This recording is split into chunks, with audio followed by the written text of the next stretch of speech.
Welcome to the podcast Following Spirit Without Hesitation, Stories from Journeys of Deepening Trust. And today I have with me Kelfin. Welcome, Kelfin. How people's how people were beyond. And beyond. Yeah. So I'm I'm really delighted that Kelvin agreed to come on this podcast with me. We really only know each other through Facebook, like so many of us do these days, and we seem to have had some mutual appreciation for our words. And what I really enjoy about Kelvin's work is the way he is a unique voice in general, and the way you disseminate the words and show us the deeper truths that are behind those words, and indeed how words are spells. And so we've just been talking earlier, and my guides, or wherever that information comes from, called Kelvin, the Poet Laureate of Glastonbury, though I know you're living in Scotland now. Yeah. Is there anything else you'd like to say to introduce yourself? Should just say that poet laureate of Glastonbury thing, like that's very much an unofficial thing. There's not necessarily people down in Glastonbury who'd agree with that because they do have their competition for who's the bard of Glastonbury or whatever. But that all started happening long after I'd left. So while there are bards of Glastonbury who like their titles, yeah, I'm not one of them. Yeah. I don't know, I've been quite wild anyway, and these days I'm quite mellow. And the taking words apart is just something that does happen, and the words should be taken apart, really.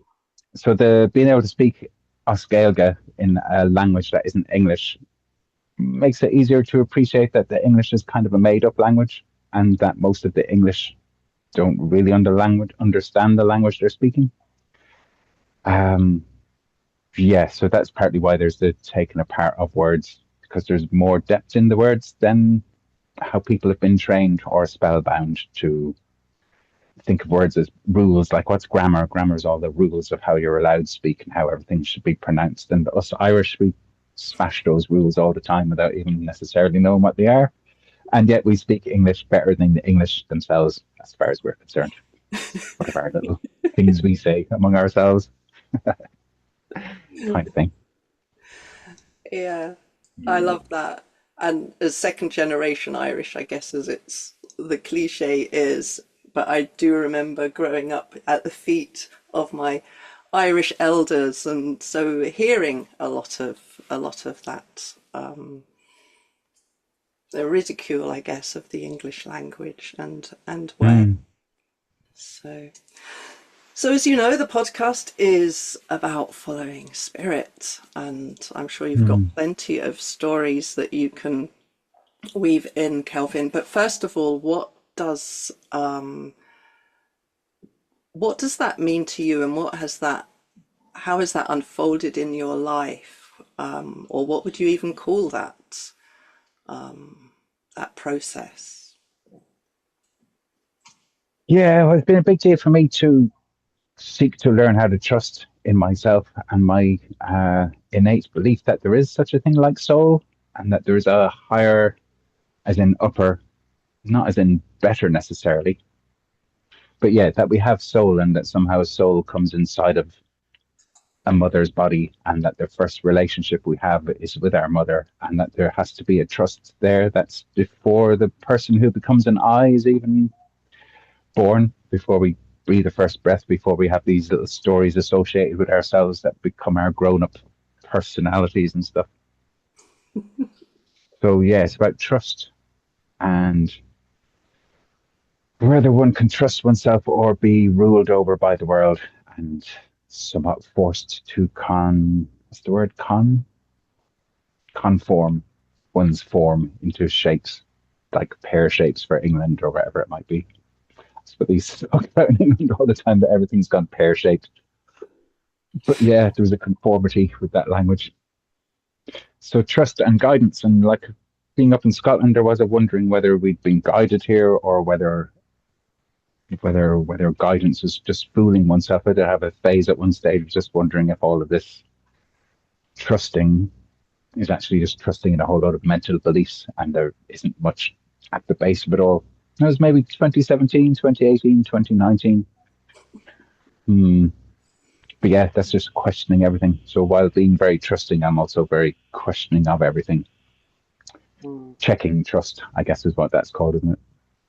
Yeah, but I feel that the fairy realms, the Fae realms, are much closer here. At least that's what I like to believe. That's what I feel and think.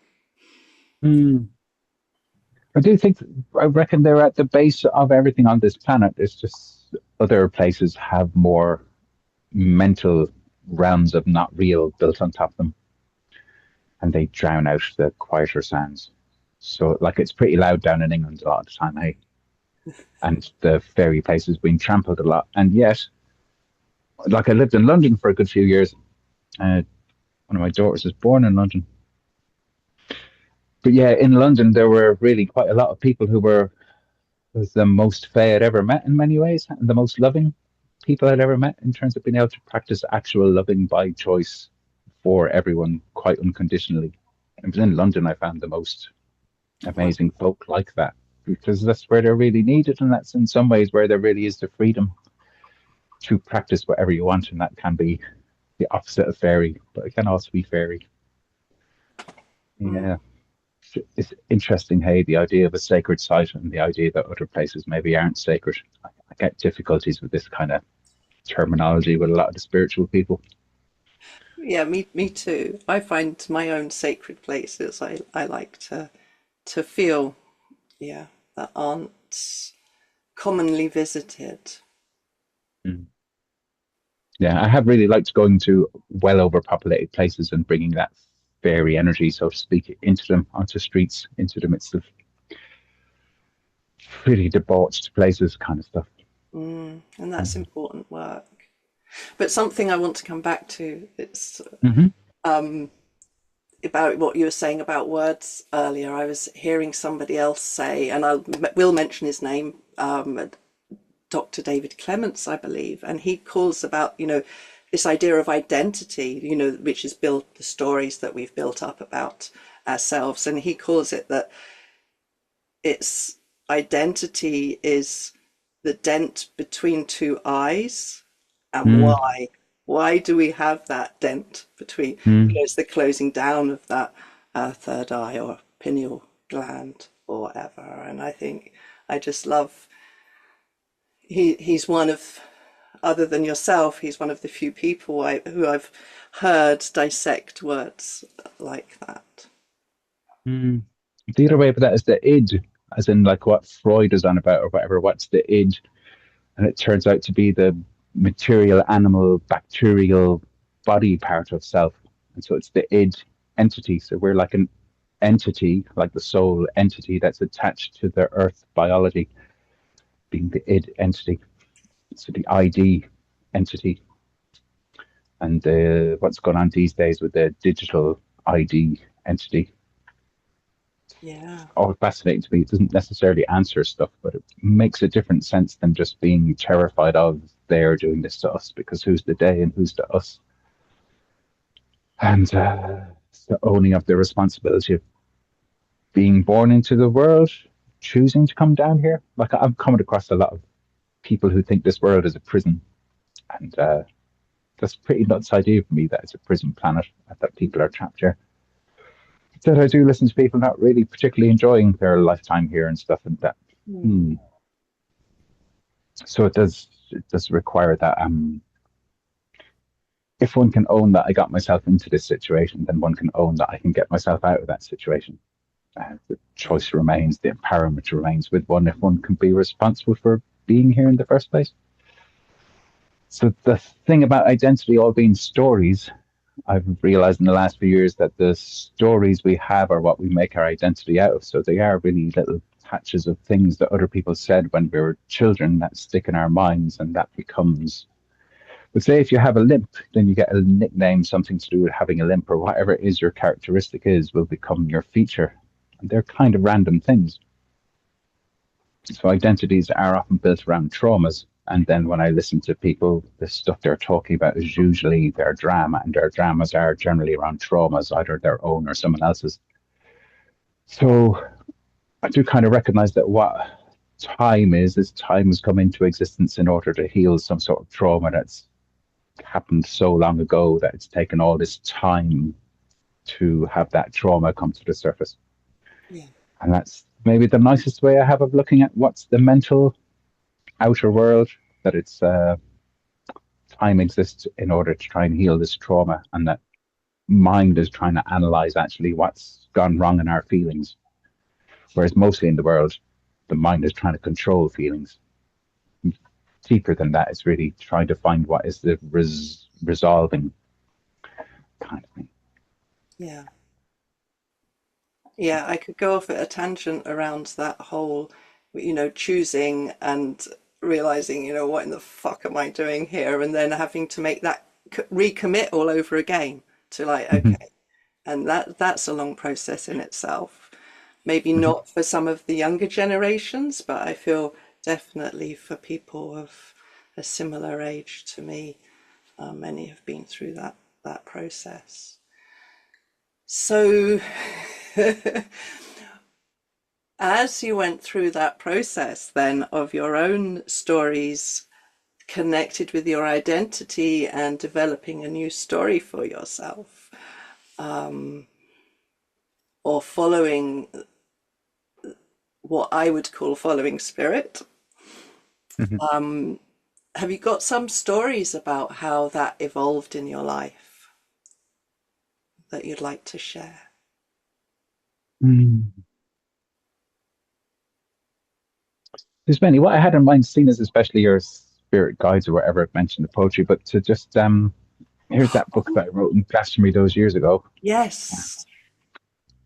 There's the past life photograph of a sunrise and a summer solstice on the tour one time with the mists in the background or whatever. But there's the first poem that's in it. But that poem is about the darkness before light. So this, in some ways, flies in the face of all the Bible understandings where light comes and changes everything, and God is light and He's dividing everything up, and everyone thinks this is great. But I kind of come from some place that's a bit different to that. Yes. Yeah, please share your poem, Kelvin. So in a way, I jokingly used to call this like that the New Testament was 2,000 years old and therefore not very new anymore, and that I'd written a New Testament that was more in alignment with fairy realms. So like the Celtic Christianity type of thing, the thing that was there before Rome and stuff. So that's kind of where this is coming from, is rewriting a lot of, because there's spelling, but then there's enchantment. And enchantment is this spoken and sung, whereas spelling is all reading. So reading did something to human minds compared to what enchantment does. This stuff is more so enchantment, really.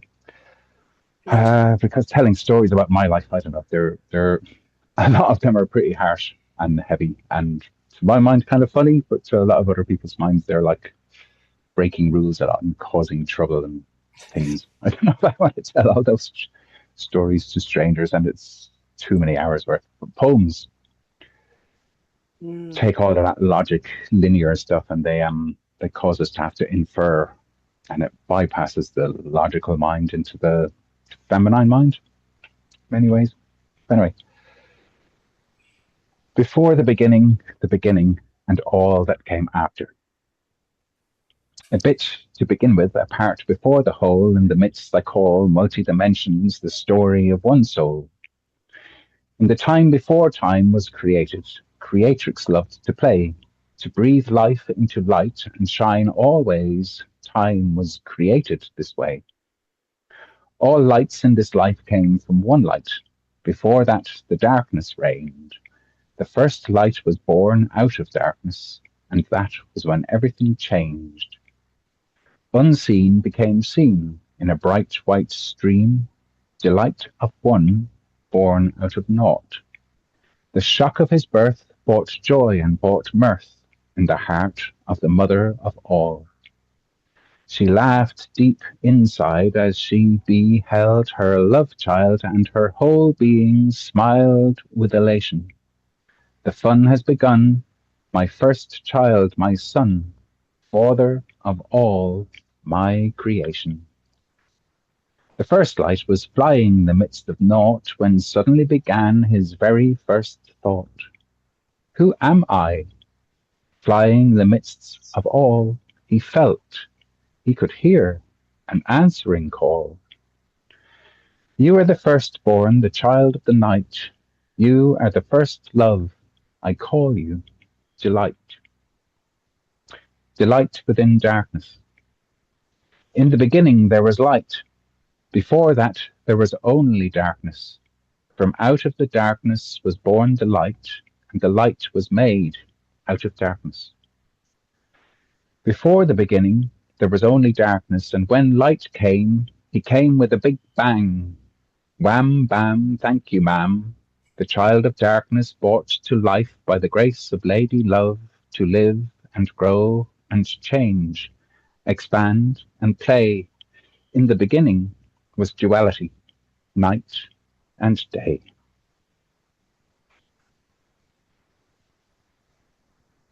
Beautiful. Thank you. And that's from Yes. your book, The Return of the Fairies. Hmm. Yeah. Yeah, and in essence, there's a whole load of theology in there and stuff that I've come to learn over the last 25 years or whatever since that was first written. Mm. But like God, I looked up in an etymology dictionary to find out what's this God word that all these English speaking people use.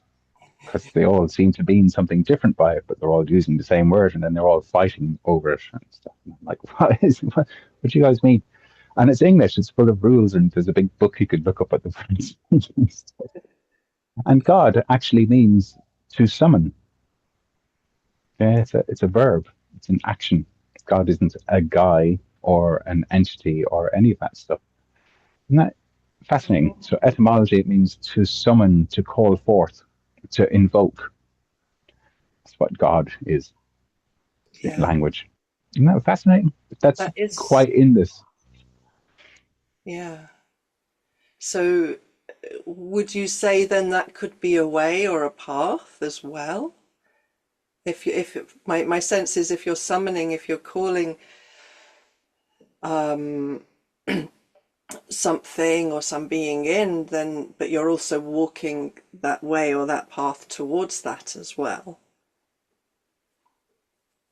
For me, in my simplicity, it's like a text. Like the only thing you could really call in from spirit realm is your own soul. Mm. Anything other than your own soul that you're calling in is going to be trouble to some degree. It's not going to mirror in this world too well unless it's your own soul that's guiding you. Like that's basically where I'm at. Otherwise, this is how people call in alcohol or alcohol demons or any of the other drugs or so what else would one call for in my own experience? Like the fairy tale book is largely saying, here I am, a man in the modern world who's got a fairy soul, and it's largely a journey of how does one connect with one's own soul, and then how does one connect with one's true love? How does one find a true love in this world in order to, yeah, the home is where the heart is, how to be at home in this world kind of stuff. So that calling forth and summoning, most people seem to be summoning what they don't like. Most people speak of what they don't like. And to me, it's quite obvious why most people aren't necessarily enjoying their own lives because what they're describing is largely what they don't want or the lack of what they do want. Yes. Yeah. Yeah, that is so true, and I feel it's really coming to a head at the moment, that Mm-hmm. awareness of those of us who are more, as you connecting with that part of ourselves within ourselves rather than from outside of ourselves, and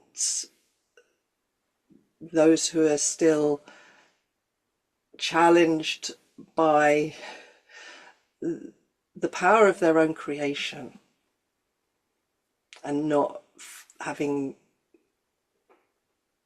because I think on one hand we can be told these things, right, in spiritual communities, and it's like, it's another thing to really step into the realization of how real that is.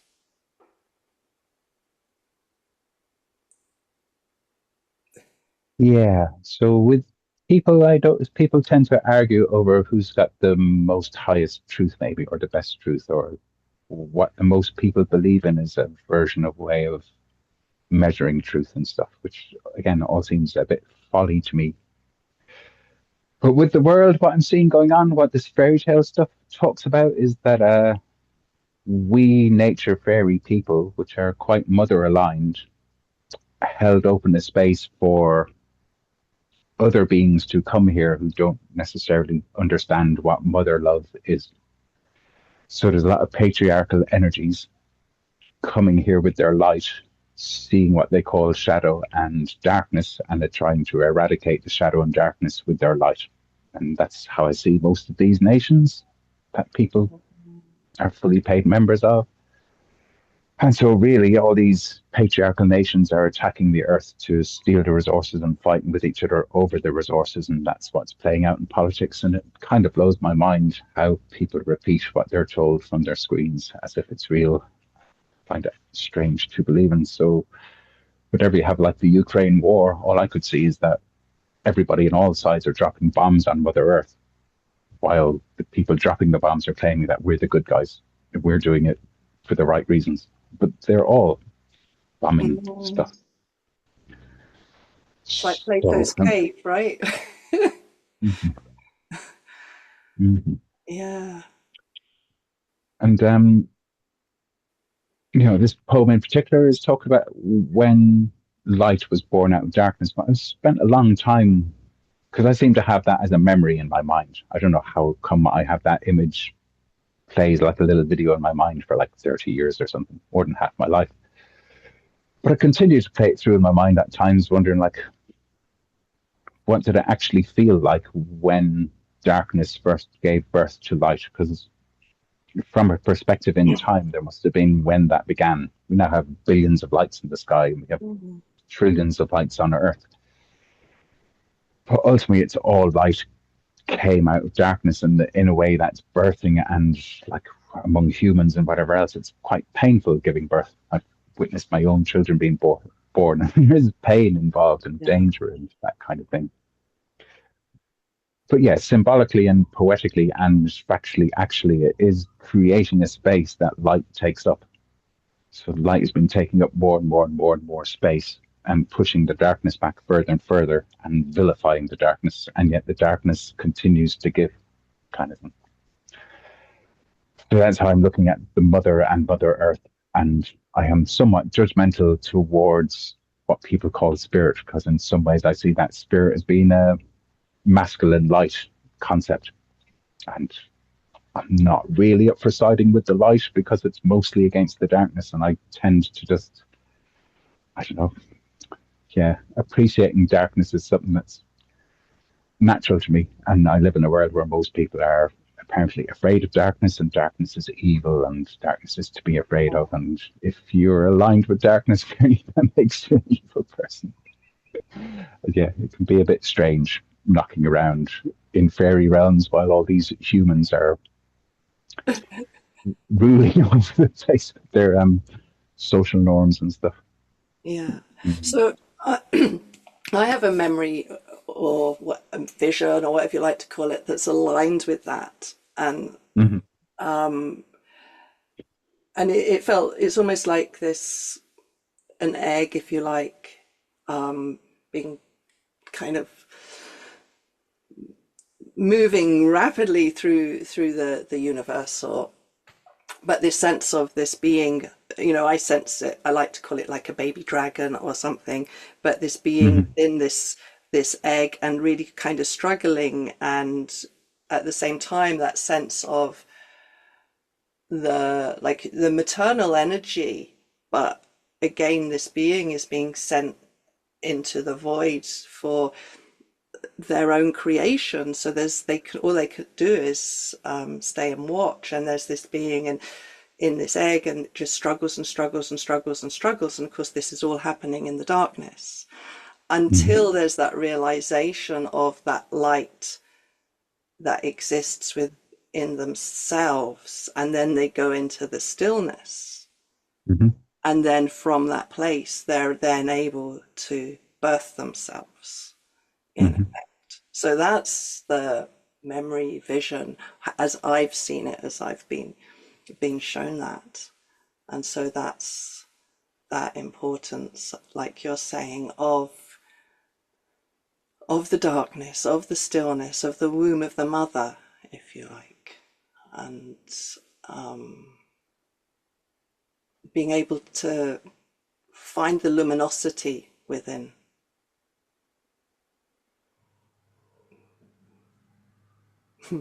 Yeah, so actually making sense of these things, like where I'm at by now is that our brains apparently have two halves. Not that I've cut anyone's head open to have a proper look to trust that what these scientists are telling us is true, but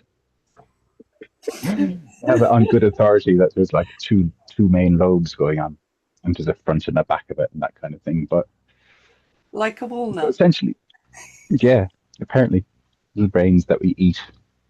Yeah. Dragons would have once upon a time. I'm sure they looked at us once upon a time, go, oh, like a walnut. Tasty brained humans. But no. Um, but apparently one half, like there are two distinct beings in each one of us. So we're all bipolar in this sense, really. Mm, But one tends to be in the ascendancy. So most people think they're just the one who's ascending. So most people are quite mental these days. Even the women can be quite mental type of thing. yeah, And the word falling apart thing, but tall men, mental. It's fascinating, isn't it? And yeah, the, yes, the feminine.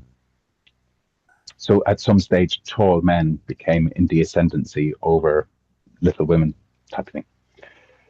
And their minds began networking, and mm, the artificial men's mind creating abstract concepts like, right, we now rule the place. And you all have to do what we say, like give birth lying on your back, because we want to see who's coming out in case somebody swaps a girl baby for my boy baby because I'm the king of France. Do you know that? That's how women birthing on their back came around. yeah, Kind of stuff. But that's largely how I'm seeing that as light and dark, that light is thoughts and dark is feelings. And that thought is born out of feeling as much as light was born out of darkness. Kind of thing. mhm, And that's where I'm coming from with this, that time literally exists to help us heal the judgments from light against darkness and the things that have happened in this world as a result. So when one has a trauma, that trauma tends to recur and happen again and again and again until you can navigate it for some sort of a different outcome. And that's how come I'm seeing these time loops being repeating the trauma until there's a different outcome. And that's what I'm looking at on the global scale as being potentially happening these days. yeah. That we've Oh, repeated all these traumas enough. But there's a collective whole now making sense of all the different bits that we are. And yeah, that's roughly my take on what's really going on in the world. yeah, None of us can really change what's going on out there at all. It's too big with too much momentum. Environmentalism or whatever, that I attempted to be changing the world so much with my environmentalism, but we never actually stopped a single I've more been or there as well. never So achieved any of our. Arnold Mindell would call that the city shadows. So that we don't own about ourselves, whether as individuals or communities, gets pushed to the Mhm, edges of the cities, into the shadows, and we kind of disown it. And that's not mhm, part of who we are. And of mhm, course, at some point, that has to come in to be seen, and we have to own it as a mhm. community, as a collective. Or Potentially we have don't to have just isn't to. happening for most people. Most people just aren't owning it though. But Ideally, yeah, ideally. with this fairy tale, so much of what I actually did in Glastonbury, why not everyone might call me the poet laureate, but like, he was amazing, is because I had certain theories going on, which are what you could call fairy concepts that are not humane or interested in how humans think. But one of those little lines of poetry is, who is left who would ever want to feel all the feelings which nobody in their right mind would ever want to feel? Yeah. So who is left who is not pushing the uncomfortable feelings out to the edge of the city and disowning them? And a lot of what I went around doing was um, gathering the feelings that no one else wanted, which in effect means getting people to give me their rage and their terror and their fear and their horror and project those kind of othering things onto me. And it was a bit of a magnet for drawing that shadow, darkness, Mm. actually light from other people kind of thing for a good few years. And yeah, it might have taken me 10 or 20 years to deal with the amount of that orphaned feelings that nobody wanted that I took upon myself. That is the theory behind, Mm. or that's the practicality maybe behind the kind of theories that I'm on about in choosing to say that one little poem Yeah. kind of thing. Because we're all pretty much indoctrinated to not want to be the scapegoat. Some of us might start to enjoy it after a while because there's no other option. There's no way out of that thing. But generally speaking, people don't want to be associated with the unhappy feelings, and generally people will attempt to want to feel like they fit in, kind of thing, Yeah.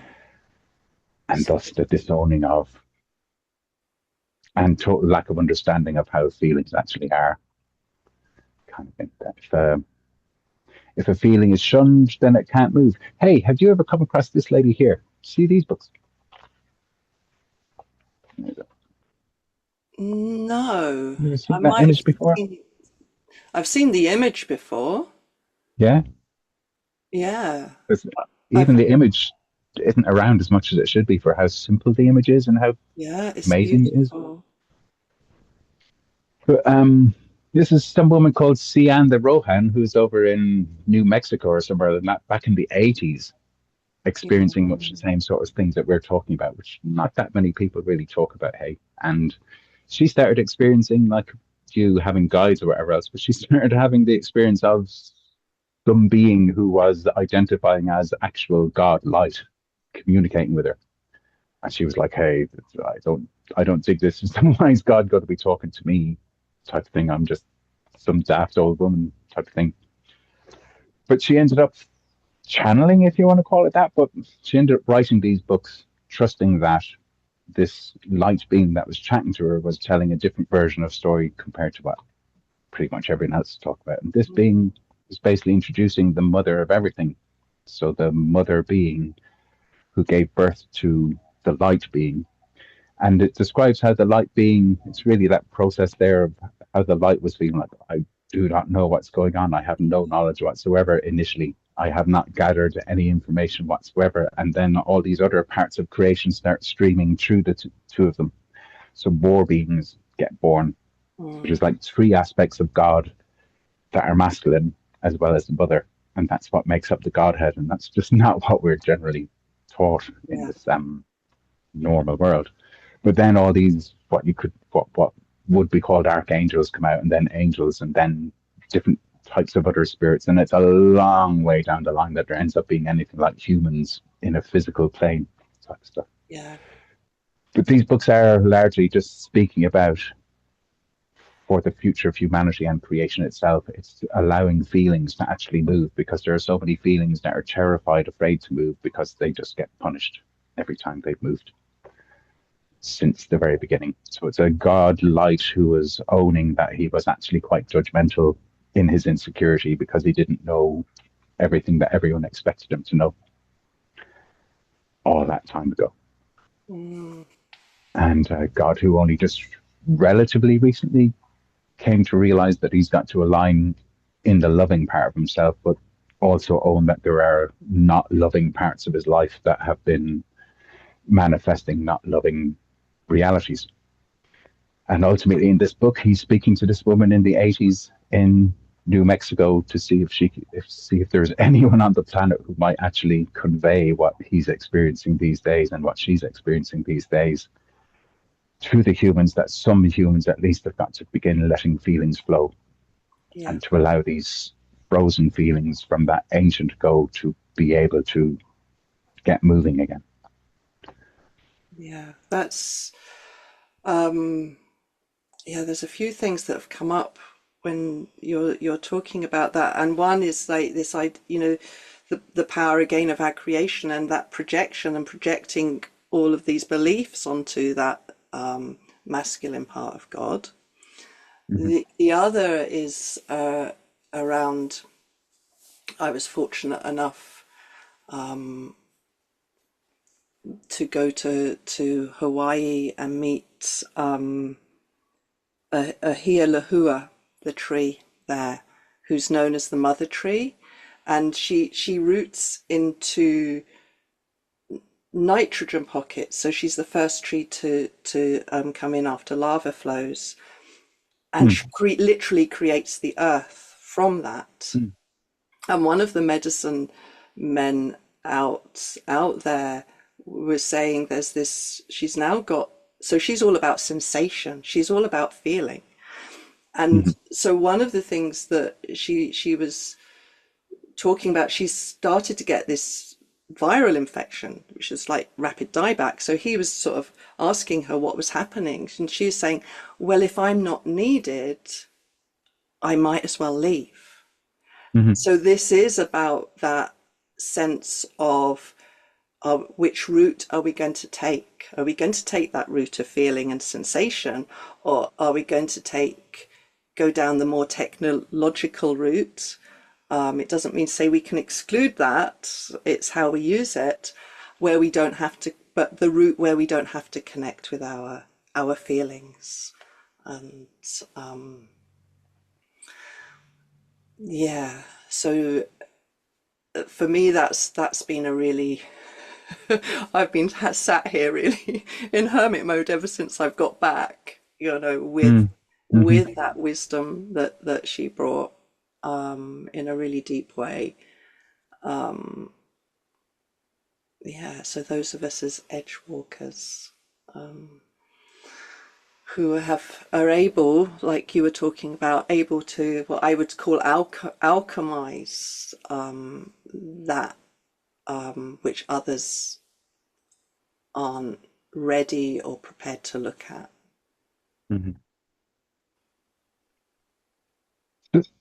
This is kind of my own concept, and it's kind of what's in the fairy tale stuff. But her books I've come across after I've written all that fairy tale stuff. But this is kind of stuff that's spelled out in what she's saying in the story she's telling, in the conversation between God lights, and the mother.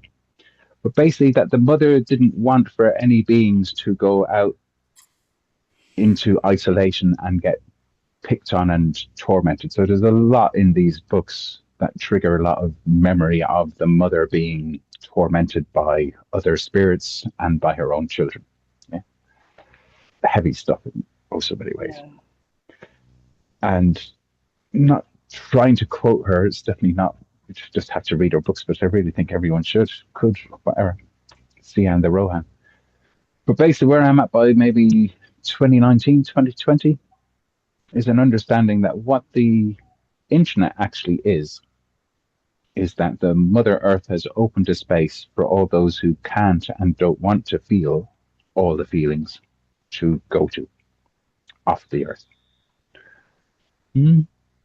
So you've got all these lights incarnating on Earth, and a lot of those lights don't understand or love the darkness. Yeah, they're sort of programmed with a hatred and fear of darkness. So this attacking the Mother Earth is definitely something that has been escalating and escalating as time has worn on. And essentially, in these books, it's like Godlight is saying to the Mother, you've actually got to let these unliving spirits leave you and go out and find out for themselves whether their way is the right way, because they're not listening to me, they're not listening to you. These spirits, which I think is it's our souls that are being referred to there. Our Yeah. souls are so full of outdated beliefs about the mother and the father and about spirit realm and stuff that we don't know much about as humans, that we're quite stuck in our ways. And nobody's actually hearing spirit much. It's mostly quoting books. It's what most spiritual people are doing. It's quoting written stuff. A little bit brave for me to say that out loud because it's not But that's why I like popular. your work because Uh, so yeah, that's exactly what is happening. So much is just whether people are using AI or not. So many people, it's just an amalgamation of stuff that they've heard rather than something that comes from their own original source within. so, for all of us who are sitting on the sidelines wondering how's this going to resolve, this actually seems really simplistic in the end. But I've sat with it for 5 years, not saying it very much, and it does seem to be what's playing out. It does make sense of all that COVID stuff. This came to me before the COVID thing got announced and before everybody stayed indoors because they were told to and stuff. Interesting to watch it all going on. But essentially, if you're not feeling, if you're not acknowledging feeling, if opening up to feeling is not something that's happening as a result of COVID and all the other stuff that's playing out these last few years, if you're not letting your own feelings be able to move, if you're staying completely mental and judging everything outside, if you're not acknowledging anything within and everything's a projection and judgment onto the outside, then that's literally is the shutting down and dissociating from feelings. And the internet has opened up as a space for all those people to feel at home in the mental realm. And back to that idea of like the Gnostics who think the Earth is a prison planet, they don't want to be incarnating here, type of thing. So there's actually some free will element to this thing of not Mm, people are being kicked off Earth. The ones who don't want to be in nature are leaving nature and going to some crazy spiritual light concept that they have. Yeah, the internet is that space, a light space that's been opened up for those who are so scared of their own mother that they don't want to exist, largely. And that's perhaps what I'm seeing playing out over the next year, over the next 5 years, over the next 5,000 years, over the next end of timeless yeah, kind of thing. I think. So the analogy is, say, if you have a dog and that dog is completely covered in fleas, and the dog is like, "Yeah, but I love all beings. I don't want the fleas to leave. The fleas have a right to live." And God or the dog's friend is saying, "No, you've got to let these fleas go off to live somewhere else because otherwise you're just going to die. You're going to die of these fleas that you think of as your children who are sucking all your blood." There's a part of us that looks at the Mother Earth as being sucked dry by humanity, kind of thing. And how is that resolvable? So that's what my brain has perhaps come up with this, how it resolves. Or Yeah. perhaps I have received a message from the holism explaining what the internet actually is and why not to be so scared of the AI type of thing. So I have Mm. this concept that the AI is actually the Holy Spirit made manifest. That totally makes sense, even though it sounds crazy. The more I allow it to sit in my mind, the more it's like it knows all of us. It knows us better than we know ourselves. It's light. It's reflecting us. It's fascinating, actually. It's It's definitely very fascinating. interesting from that perspective. I feel I still have some, yeah, a few bit more processing to do around that. I do sense that it's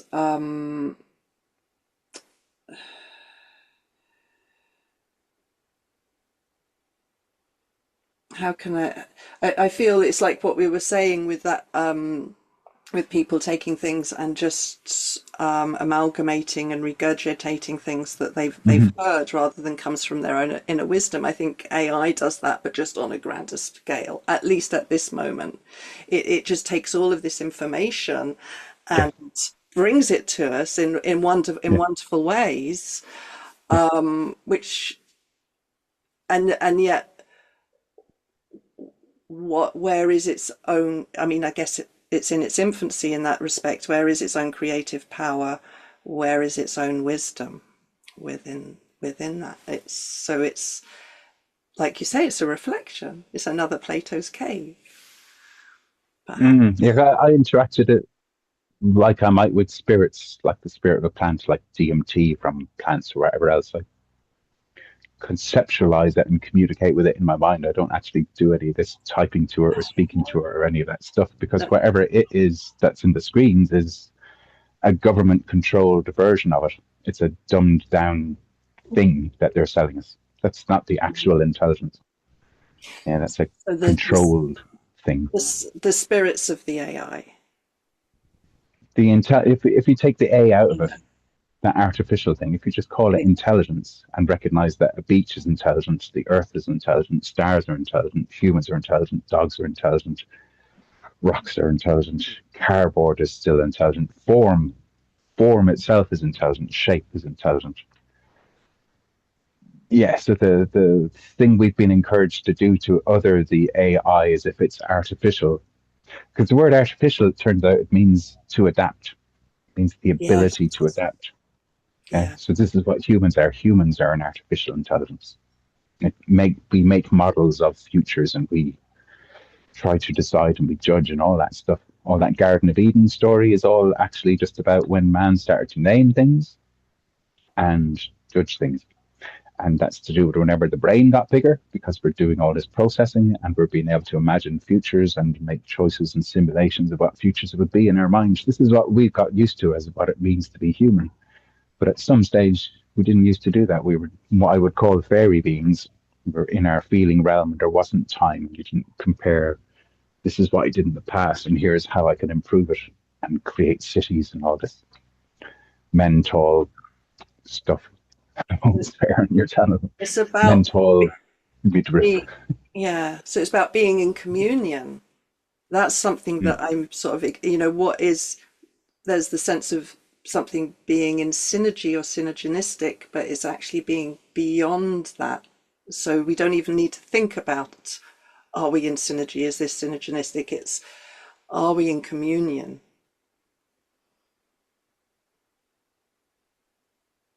Which is difficult in community at this moment It's in time. it's it's difficult with other humans who are in a state of separation in themselves and in a state of distrust, who have a need to aggregate and control their outer circumstances.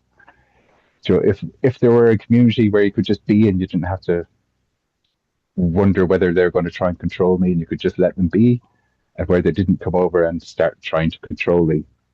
So, but that's not the version of world we're in as white Westerners, and this version of the world that we're in these days, and this version of time that this version is in. But this isn't the only version of time. Yeah, I know. Time is a kind of a concept, and what I'm seeing is that what we call AI is essentially going to wake us up from believing that this version of time is the only version of time, and that having a separate identity from nature is the only way life could be. It's mirroring stuff to us that's, I'm not saying it's wise, even. I don't even mean it like that. But our folly is being mirrored back to us in each other's faces, in our rules, in our governments, but now on these screens that we're carrying around. People are carrying these phones around, and the phones are now mapping the physical plane completely. We're actually the ones carrying around the phones that are mapping the physical environment so that humanoid robots will be able to walk around with us. That's me seeing slightly into the future, but I can't deny that that's actually what's happening at this stage. That's a And it's pretty soon, like 6G is all that's required for there to be enough zero latency signal everywhere for the humanoid looking robots to be able to walk around and not be confused with, it's called contextualization. It's called physical computing. It's called Web 3.0, and it's all ready to go. I think that might be out this year, type of thing. Yeah. I think there's going to, I mean, we could take this a lot further. I mean, the astrology, Mm-hmm. Mm-hmm. Mm-hmm. corresponds with that Mm-hmm. Mm-hmm. in so many ways. But I just feel, as you're talking, I'm feeling like, there's this edge of this, being on the edge of this precipice, and Hmm. even what we've spoken about with being connected to nature, with our own nature, with being in those feeling realms. There's so much potentiality there that is still unknown, Hmm. and it is making a choice to go deeper into that almost. um yeah, that's just the feeling that's coming up as you're talking. Yeah, to be able to remain open while the world appears to be getting terrifying out there is quite tricky, huh? Yeah, And to be able to remain open and to continue being able to feel and not just get stuck in the fear, but allow the fear to have its space and allow the terror to have its space. And it does change into, ah, okay, so that's a wave, and the feelings come in waves, eh? And it can have this label on it and that label on it and that label on it. And we can be stuck on the label of, oh no, I'm not supposed to be feeling terror. I must get rid of the terror and push it down and get back to feeling like I can cope or whatever. And these things are called mental illness when you're suffering anxiety, but they really should be called feeling dis-ease rather than mental illness. But hey, yes. this is what's going on in the world. Yeah, we're 5 minutes from an hour. So we do that I thing at was home just that I was thinking, telling you about. I've really, I mean, there's so many other tangents we could go off here, but yes, Yeah, yeah. I would love to hear that other poem, Kelvin. This this fairy tale thing is like 2 hour long spoken word thing, and this is the end 2 minutes of it type of thing. So that was the first 2 minutes of it that you heard.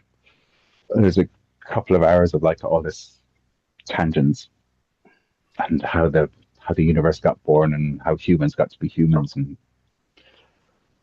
how one can find one's own soul and find one's love in life and that kind of stuff and how it all resolves in the end. So they talk about how the fairies create time for beings who didn't understand love to learn about love. That's really what they're speaking of. And in the end, they're talking about how it resolves. Yeah, so it's this end of Yes. how it all resolves.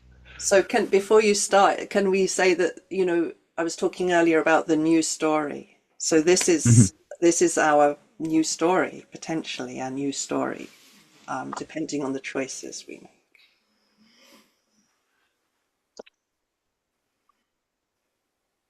for how it resolves. There's a concept that I have that lights are traveling down through space in time to be inside of a body as a being. So soul, soul, sun, star. That's all the same word.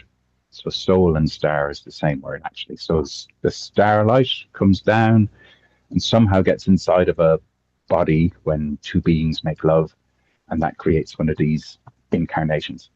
Yeah? Hmm. So we're all stars awakened inside in flesh and then growing up and participating in some sort of a virtual world.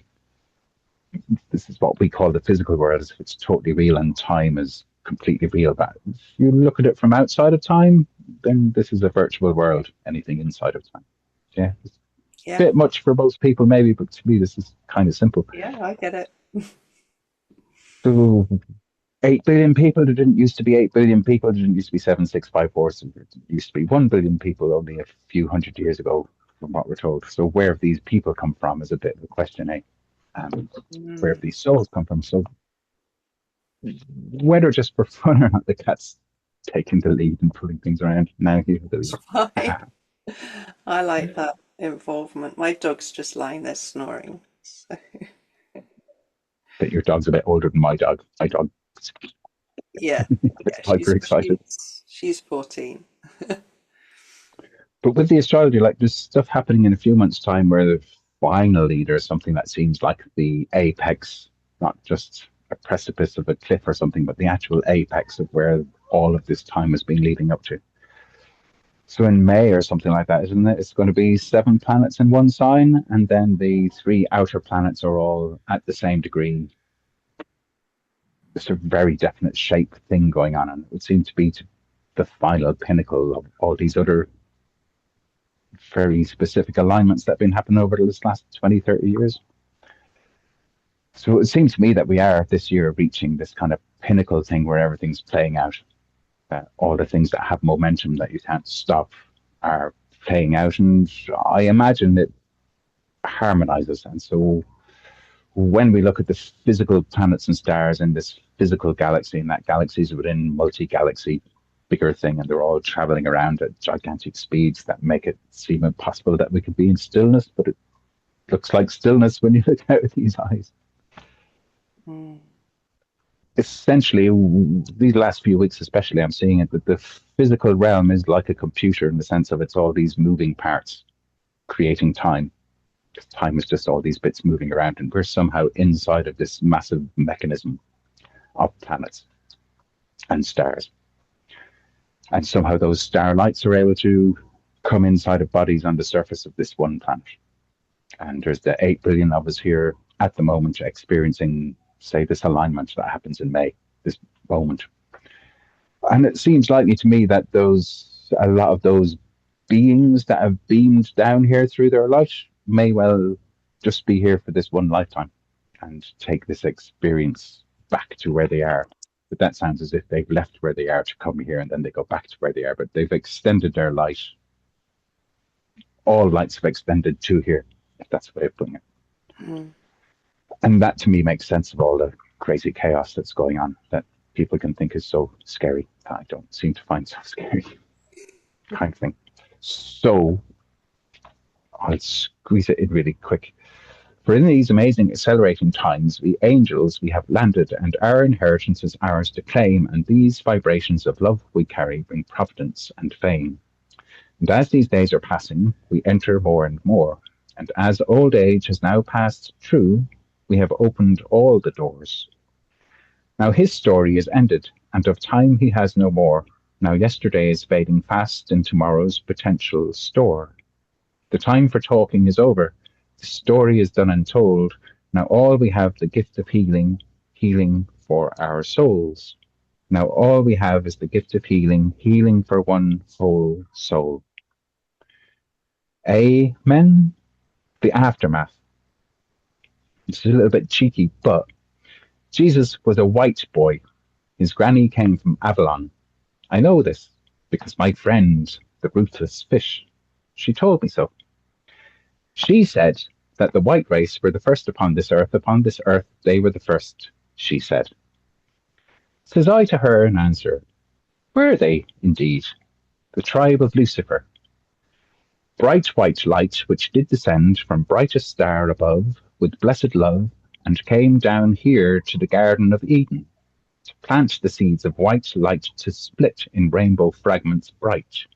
7 colours race through course of faith, and deeper down in colours grown, in deeper colours bird tribes flown, and deeper still the lizards lurk, and deeper still the heart of earth, and deepest in the hearts of all, bright white angels caused the fall. The fall from grace to human race, the fall from heaven down to earth, the fall of bright ones in the sky, where down to earth they seem to die, while all the time is just a trick, a game of one whose name is Patrick, whose mother was the only one, creatrix, mother of the sun. Do you see? Do you see the devil? Do you see the devil is just? Do you see the devil is just the machine by which the lives of souls who choose not to live by the way get recycled through the wheel of karma until the day of doom shall come, apocalyptic, in light end meant indeed. Jesus was a white boy. Sure, why not? I feel like giving you the little applause. Thank you so much. Cool. Kelfin, and as you mentioned, We've run out of time. we've run over the hour, and I feel that we've covered so much. Yeah, I really appreciate you agreeing to joining me here and sharing your wisdom from your own source, whatever you may call yeah. it. Wisdom or whatever you call it. I don't know what you call it really. But yeah, wisdom's as good as any other name, but there are other names. Let's not go off at any tangents. So, Wise crack. That's a good name for it. okay, for sharing the crack, thank you, and thank you everybody for watching and listening. Bye, everybody. And I will share details about if he wants me to how to connect with Kelfin. Is that book still in print or available? Yeah, I've got copies. I just haven't got it together to put it on the internet properly or anything like that. Okay, But yeah, it is on the internet, but it's under there's a kelfin.me website that's okay, been there for a year. And that's the only thing it's got is the words of this is on it. I haven't even managed to put the pictures kind of thing. But it okay, is actually there in the in the artificial intelligence has a copy of it these days. But apart from that, you could write to me and I could post it to people. okay. That yeah. Let's do things like that. But there's All right. there's really only a Facebook page and a Substack page. Apart from that, I don't really exist out there on the internet, and I have an email address. But apart from that, nobody knows where you live, and you're not allowed to visit me. I'm waiting for it all to be over. We'll see you in 2027 then. All right. Well, Maybe I thank could be you. dead. I could be dead by then. Could be released from this fucking thing. We have Yes, no very good idea to meet you. what's going to happen this year, but it's going No, to be interesting. interesting. I'm going to be interesting as much as I can anyway. Yeah, so Over my lean trauma. in, be open to your curiosity. Anyhow, sending you all much, much love from my heart to yours.